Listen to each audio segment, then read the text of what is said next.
Fizemos hoje o serviço de louvor, de cânticos, com um ligeiro remendo, se é que se pode chamar, mas foi para satisfazer o desejo da família Sancho, que fazia questão de que este hino que acabámos de cantar fosse um dos hinos a cantar. E então, respeitando a sua vontade, fizemos esta pequena adaptação no programa que habitualmente desenvolvemos às quartas-feiras.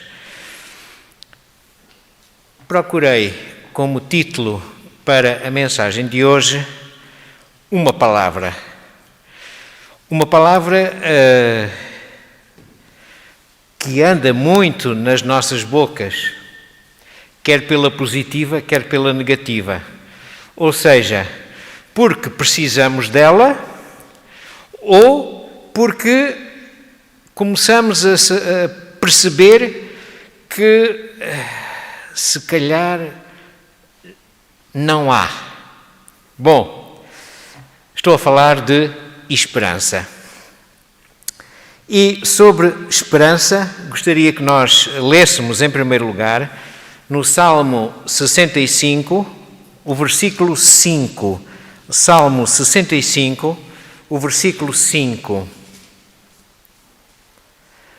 A segunda parte deste versículo. Salmo 65, versículo 5, a segunda parte.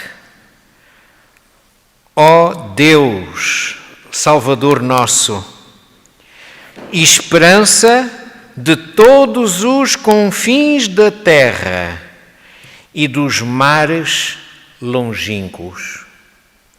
Há uma outra versão, muito parecida com esta, que diz assim: Tu és a esperança de todas as extremidades da terra e daqueles que estão longe sobre o mar.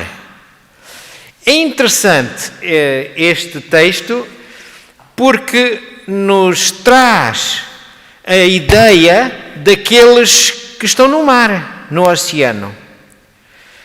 E no meio do oceano, tirando o sol, a lua e as estrelas, não há pontos de referência. Ou seja, na prática, todos aqueles que estão no meio do oceano, e creiam que são milhares de pessoas, estão perdidos. E porquê que nós vemos que eles chegam aos seus destinos, etc.? Porque têm instrumentos de medida, usam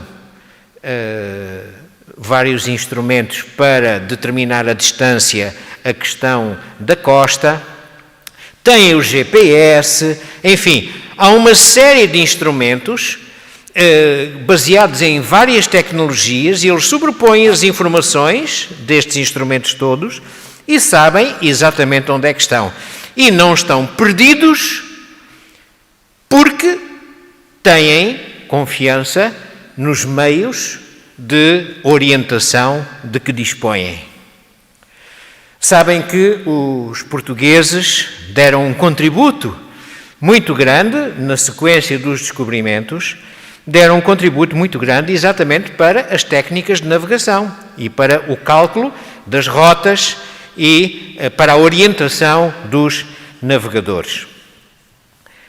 Por isso, esta afirmação, aqueles que estão longe sobre o mar, na época em que isto foi escrito, esses que estão longe sobre o mar estavam perdidos, porque não tinham pontos de referência, não tinham orientação. E então isto ajuda-nos a perceber o que é realmente a esperança. A esperança em Deus é uma solução para aqueles que estão longe, para aqueles que estão perdidos no meio do oceano e que aparentemente não têm esperança. Bom, hoje é o dia 9 de dezembro. 9 de dezembro de 2020. Sabem que em 1946, precisamente nesta data, houve um acontecimento no mundo político e jurídico muito importante. Alguém se recorda? Temos aqui alguns jovens estudantes e, portanto, provavelmente, isto diz-lhes alguma coisa. Aos mais velhos, que nasceram antes de 1946, isto também dirá alguma coisa. 1946 é o ano a seguir ao ano em que a Segunda Grande Guerra Mundial terminou. Muito bem. Então, aconteceu alguma coisa muito importante em 1946. Foi o início dos julgamentos subsequentes de Nuremberg. Como sabem, houve um tribunal internacional que reuniu na cidade de Nuremberg, na Alemanha, que se encarregou de julgar todos os crimes de guerra, particularmente aqueles que foram cometidos pelas forças nazi. E os julgamentos começaram precisamente no dia 9 de dezembro de 1946. E sabem qual foi o primeiro capítulo destes julgamentos? Podem pensar, eram os que apoiavam o Hitler e etc., que andavam... Foram médicos. Os primeiros a serem julgados neste processo foram médicos. Mas que médicos? Não foram os médicos, foram médicos. Médicos nazis, que em alguns dos campos de concentração desenvolveram inúmeras, milhares e milhares de experiências com os reclusos, com os deportados, aqueles que estavam ali presos dentro dos limites, das vedações dos campos de concentração, e fizeram inúmeras experiências, incluindo crianças e mulheres, não grávidas e grávidas. E estas experiências conduziram a grandíssima maioria destas pessoas à sua morte. Por exemplo, uma das experiências que faziam era ver até que temperaturas negativas as pessoas conseguiam aguentar vivas. Quando é que o seu coração parava? Então eram imersas em água gelada, era adicionado gelo e iam medindo a temperatura até que a pessoa morria. E depois de terem uma lista grande de pessoas que passaram por esta experiência, eles sabiam qual era a temperatura média a partir da qual não há possibilidade de o corpo humano manter a vida. Bom, isto, junto a muitas outras coisas, tocou o coração de um homem francês, jornalista, de nome Christian Bernadac. Christian Bernadac viveu entre 1 de agosto de 1937 e 12 de dezembro de 2003. Portanto, ele faleceu com 66 anos. Christian Bernadac era jornalista. O seu pai tinha estado preso num dos campos de concentração nazi, porque ele, francês, comissário da polícia, era contra a ocupação nazi da França e, portanto, ele apoiou a resistência francesa contra a ocupação nazi. E então foi apanhado e foi levado para um campo de concentração. Então este homem falou com inúmeros sobreviventes e com descendentes de sobreviventes, consultou arquivos e muitos documentos dos poucos que se salvaram, porque os nazis, quando se preparavam para abandonar um campo de concentração, depois da derrota, eles procuraram destruir tudo o que puderam, mas este homem, Christian Bernadac, reuniu muito material e escreveu uma série de livros. Eu vou passar para ali para vos poder mostrar alguma coisa. Tenho aqui 2 livros da coleção de livros escritos por Christian Bernadac. E começo por este, que é muito interessante, é um dos maiores livros que ele escreveu e que tem por título Os Médicos do Impossível. Este livro trata exatamente do contrário daquilo que se passou com os médicos nazis nas experiências.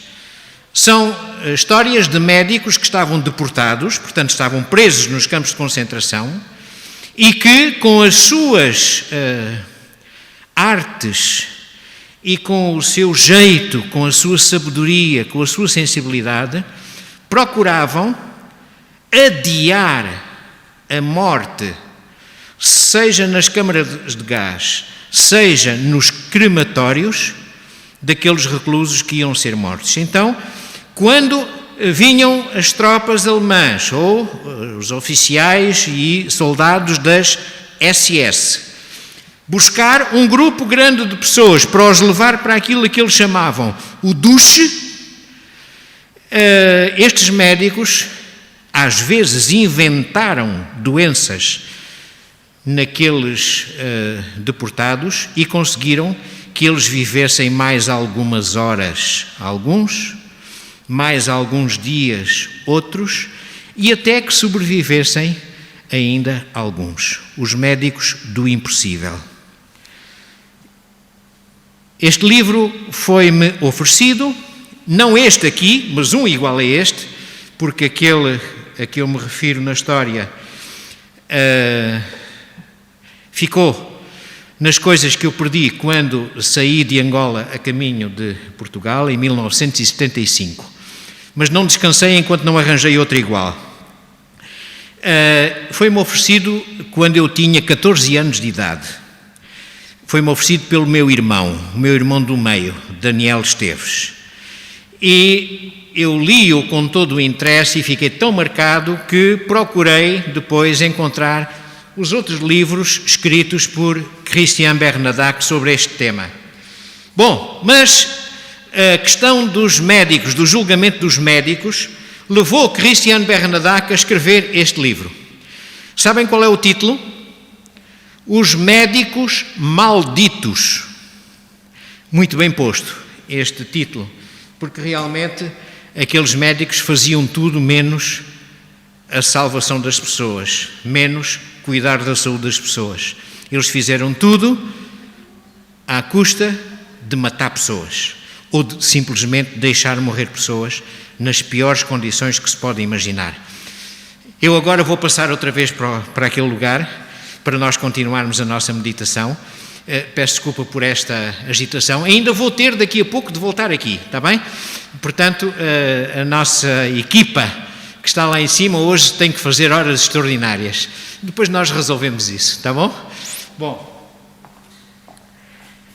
Christian Bernadac escreveu muitos outros livros, não apenas estes dois, e é possível alguns deles ainda serem comprados nos vários locais de venda, em alfarrabistas ou através da internet. É possível ainda comprar alguns livros dele, da sua autoria.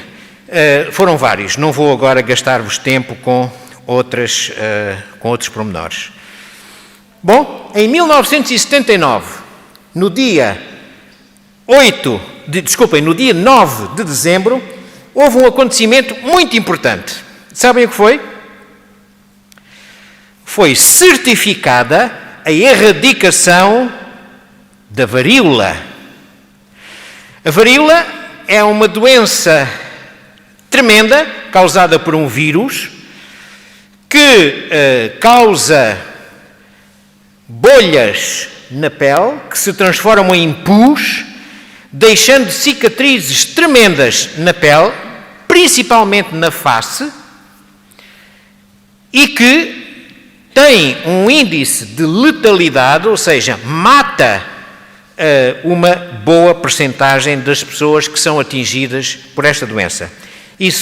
Esta doença já é conhecida desde há muitas décadas, mas só em 1979 é que foi possível declarar que esta doença estava extinta. Acabou a varíola. E a varíola acabou porquê? Porque, para além de medidas que nós conhecemos hoje muito bem este ano, para além de medidas de contenção, foi descoberta uma vacina que protegeu as pessoas. O vírus da varíola só sobrevive em hospedeiros humanos, o que parece não acontecer com o SARS-CoV-2. Parece que o SARS-CoV-2, o vírus da Covid-19, parece que ele consegue sobreviver noutros organismos, mas o da varíola sobrevive apenas em hospedeiros humanos. Logo, se toda a gente for vacinada, então toda a gente destrói o vírus quando é infectado e acaba a doença. Mesmo assim, ainda levou décadas até ser possível acabar com esta doença da varíola. E a sua certificação foi em 1979, no dia 9 de dezembro. E só por curiosidade, no meio de tantas efemérides que tiveram lugar no dia 9 de dezembro, só citar que no dia 9 de dezembro de 1854 foi quando faleceu Almeida Garré. Todos conhecemos este escritor português. Ele tinha nascido em 1799 e faleceu no dia 9 de dezembro de 1854. Porquê que fui buscar isto? Parece que estamos aqui numa conferência de imprensa, sabe-se lá de quê? Não. Toda a gente pensava que não era possível vencer a batalha contra a varíola. Toda a gente pensava que os deportados que estavam nos campos de concentração nunca mais teriam a sua liberdade porque os nazis iam vencer a guerra e iam ocupar o mundo. Toda a gente pensava muitas coisas. Mas as coisas aconteceram de forma diferente daquela como muita gente pensava. E destaco um homem, do qual já ouvimos falar. Um homem que tinha uma personalidade e um caráter muito peculiares, que fizeram dele o grande homem que foi, apesar de muito odiado por alguns dos seus concidadãos e muito odiado pelos líderes do nazismo. Estou a referir-me a Churchill. E depois de uma estrondosa derrota que as forças aliadas sofreram, quando o ânimo dos britânicos caiu completamente e pensaram, afinal de contas, nós vamos cair nas mãos dos nazis, eles já conseguem chegar aos céus da Grã-Bretanha, portanto, nós estamos perdidos, vamos todos morrer. Ele disse uma coisa: perder uma batalha não é perder a guerra. E esta frase ficou, ainda hoje é citada esta frase. Meus estimados, nós estamos efetivamente a viver tempos difíceis. Não é só tempos diferentes, não é só tempos atípicos, como se diz vulgarmente. Estamos a viver tempos difíceis. Temos algumas batalhas perdidas. Veja-se o número de mortes, em que no mundo inteiro já anda à volta de 1,5 milhão. Em Portugal já morreram pouco mais de 5 mil pessoas. Sim, 5 mil pessoas. E isto assusta-nos. Quando é que esta coisa acaba? Quando é que nós vamos poder apertar a mão uns aos outros, dar um abraço? Quando é que nós vamos poder tirar a máscara? Quando é que este problema vai estar resolvido? É no meio desta falta de esperança que nós temos de falar um bocadinho sobre esperança. E os tempos são difíceis não é só por causa da Covid. Os tempos são difíceis por problemas familiares. As disfunções familiares, com todas as suas facetas, são um problema grave nos nossos dias.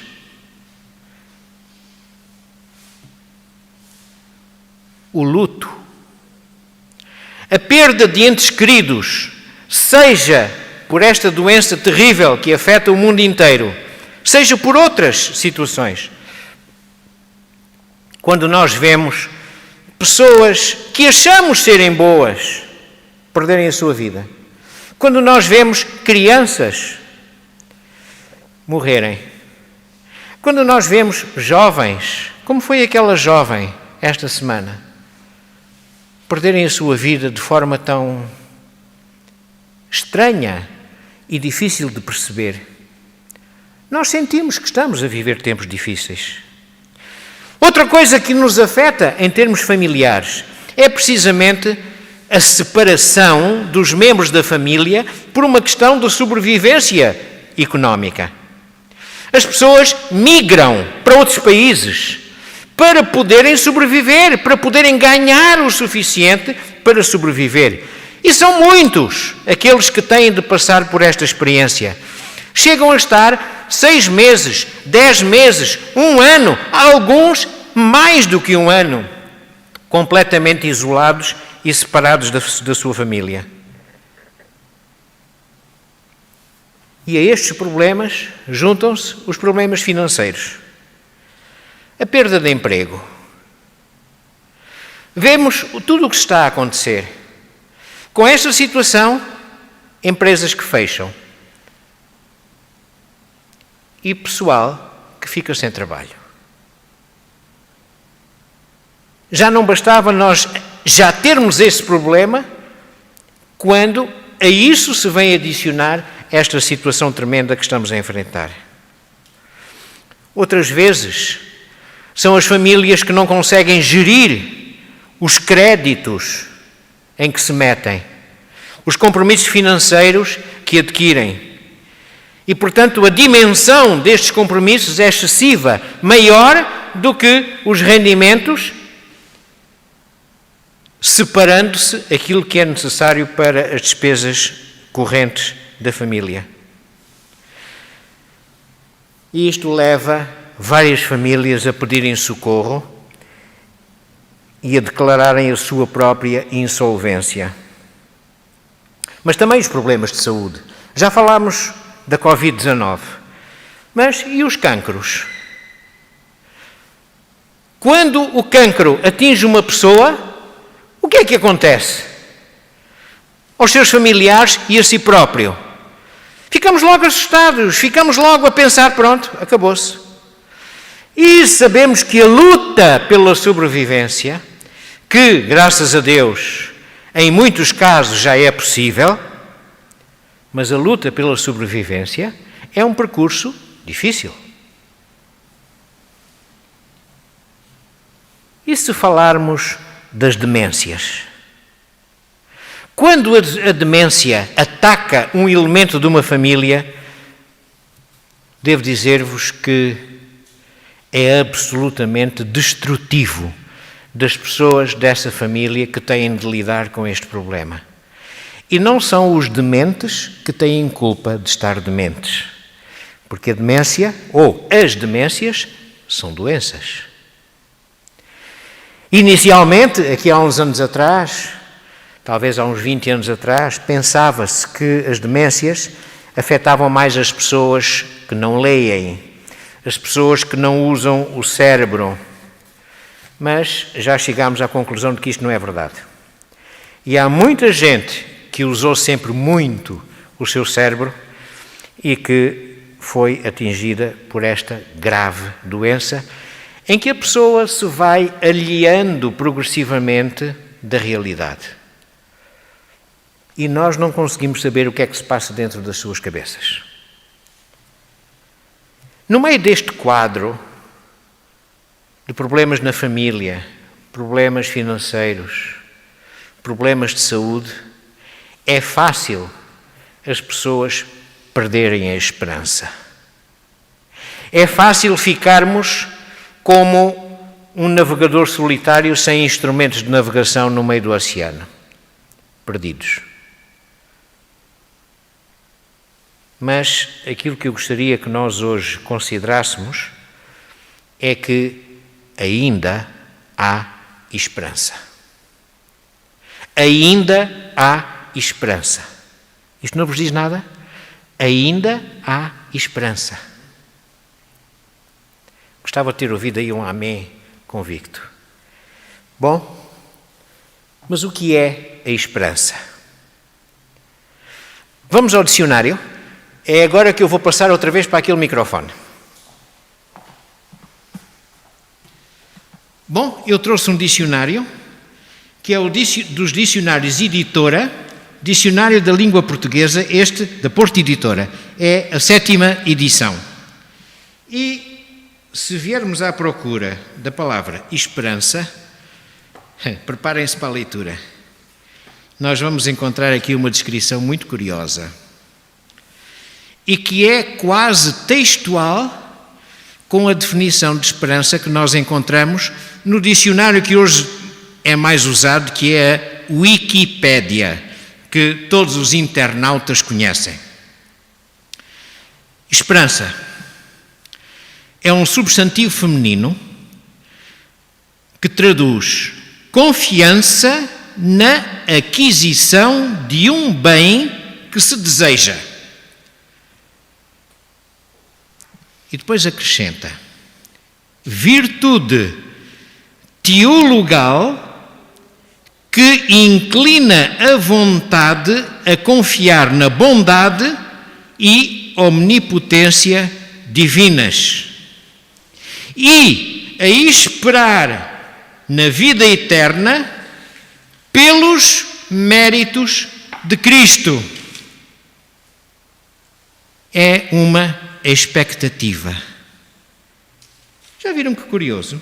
Parece que estamos a ler um livro de teologia, mas foi simplesmente o dicionário. Então, para nós, é interessante considerarmos a importância desta palavra esperança.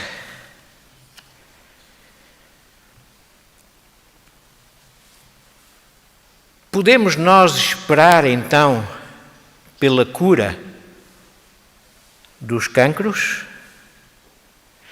Pela cura da Covid-19? Claro que sim! Podemos esperar, devemos esperar. Deus não abandonou esta terra. Os anjos ainda estão a suster os 4 ventos, os 4 cantos. Vale a pena confiar em Deus.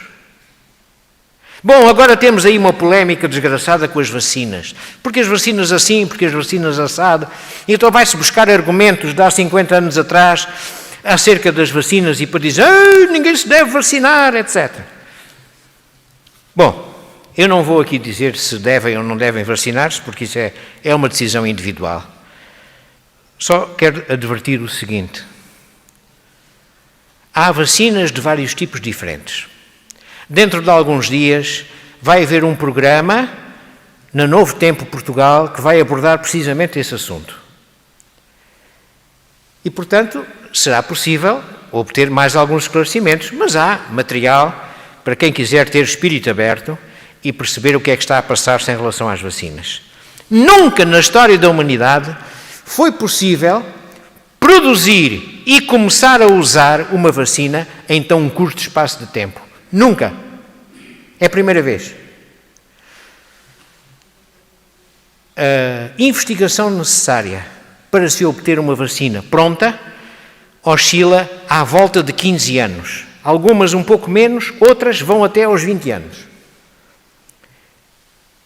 E neste momento nós tivemos, no espaço de um ano, talvez um pouco menos, nós tivemos vários tipos diferentes de vacinas que estão à disposição. Umas primeiro, outras virão um pouco mais tarde. Quero só dizer-vos uma coisa. Não vamos pensar que com o aparecimento das vacinas contra a Covid-19, que o problema está resolvido. Porque não está. Porque estas vacinas, até hoje, estas vacinas apenas estimulam o nosso corpo a produzir defesas para os aspectos mais agressivos do vírus SARS-CoV-2, mas não aniquila completamente esse vírus. Ou seja, o vírus SARS-CoV-2 vai continuar, durante mais algum tempo, a fazer os seus estragos.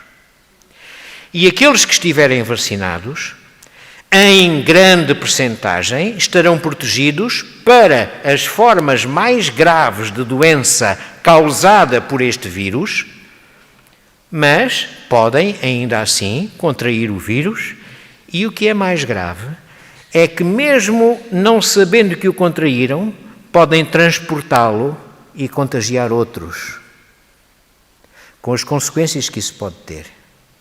E, portanto, a este processo das vacinas, nós temos de não abdicar. Por enquanto, nós temos de não abdicar das medidas de proteção pessoal. Isto, em alguns casos, as luvas, em alguns casos, a desinfecção, a higienização das mãos, muito frequente, muito frequente. Evitar a partilha de objetos. Arejar os espaços. Distanciamento. É desagradável, não é?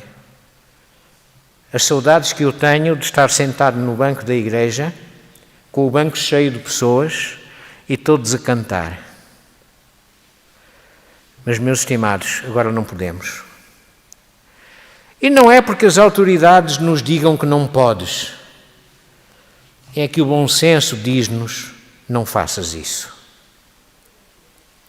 E normalmente nestas coisas, a falta de bom senso tem consequências dramáticas.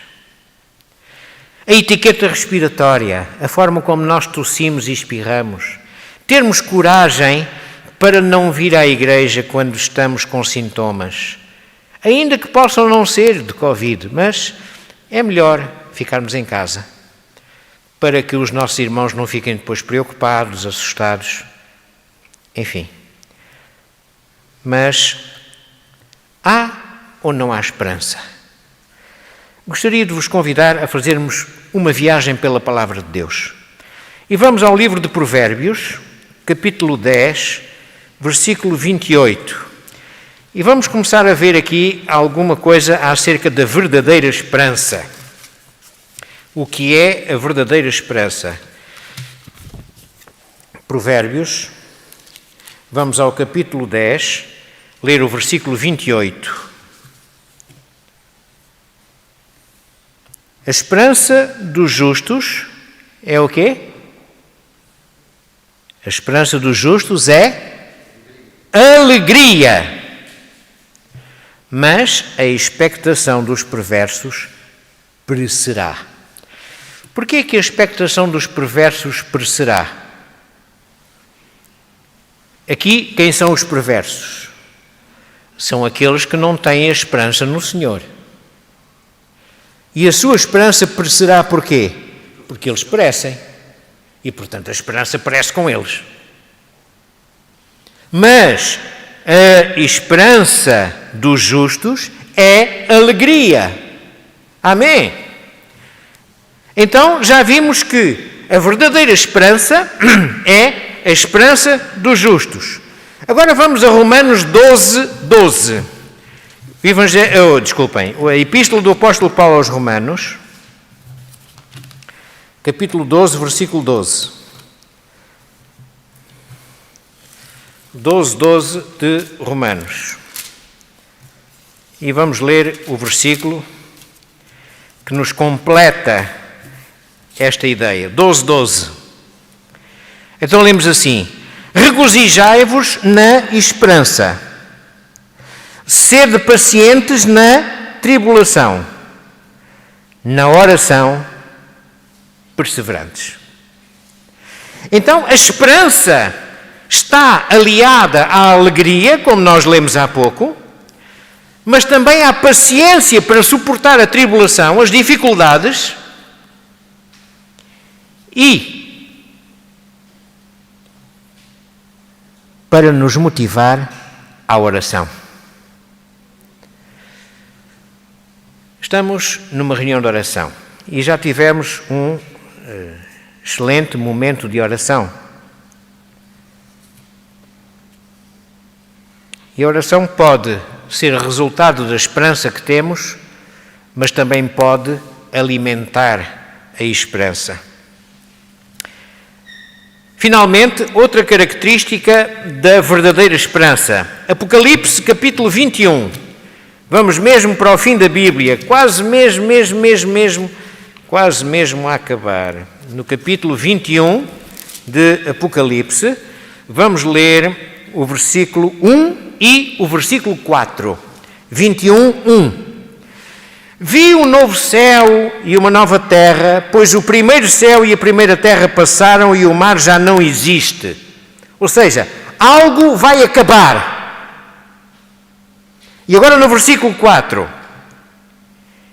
E lhes enxugará dos olhos toda a lágrima. E a morte já não existirá. Já não haverá luto, nem pranto, nem dor, porque as primeiras coisas passaram. Isto é uma alusão outra vez ao versículo 1. Então, a outra característica da esperança é de que vai haver uma renovação. Tudo vai ser diferente, tudo vai ser novo, tudo vai ser novo. Não vai haver lugar nem para SARS-CoV-2, nem para varíolas, nem para médicos malditos. Não vai haver lugar para nada dessas coisas. Porque tudo será novo.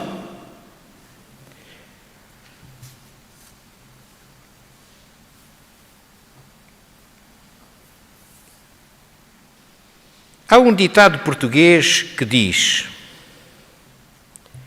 quem espera, desespera.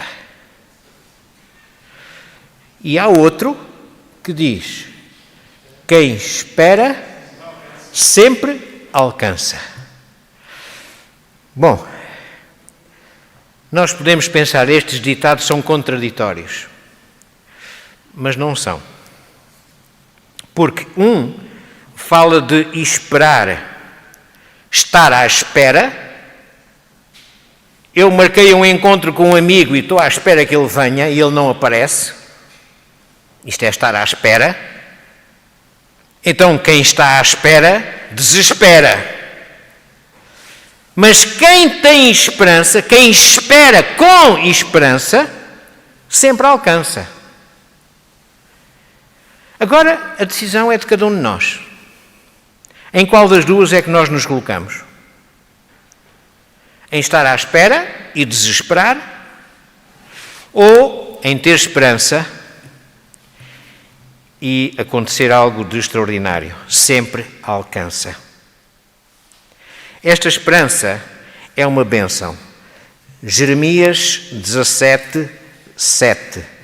Vamos ao livro do profeta Jeremias, capítulo 17, versículo 7.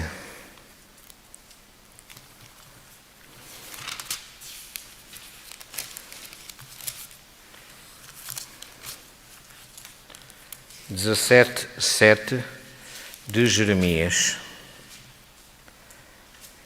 Bendito o homem que confia no Senhor e cuja esperança é o Senhor. Bendito. O que é bendito? Abençoado. Abençoado. É abençoado. Ou seja, a esperança verdadeira é uma bênção. É uma bênção. E a esperança verdadeira, como já vimos, está no Senhor. E, finalmente, gostaria que fôssemos ao Salmo 146. Salmo 146. E vamos ver aqui outro aspecto interessante que confirma a validade da verdadeira esperança. 146, vamos ao versículo 5. 146, 5 de Salmos. Bem-aventurado aquele que tem o Deus de Jacó por seu auxílio, cuja esperança está no Senhor, seu Deus. Bem-aventurado. O que é bem-aventurado? É feliz, é bem-sucedido. E vem ao encontro do texto anterior que diz que é bendito. Bem-aventurado, feliz aquele que tem o Deus de Jacó por seu auxílio e cuja esperança está no Senhor seu Deus. Meus estimados, a decisão é de cada um de nós. O que vamos fazer com a esperança? Qual é a esperança que eu tenho? Em que é que eu suporto a minha esperança? Ou será que já não há esperança, é desespero? Que o Senhor nos possa fortalecer e que nos possa renovar, reforçar esta esperança, a verdadeira esperança, a esperança da alegria, a esperança da renovação, a esperança da salvação. Que o Senhor nos ajude a todos.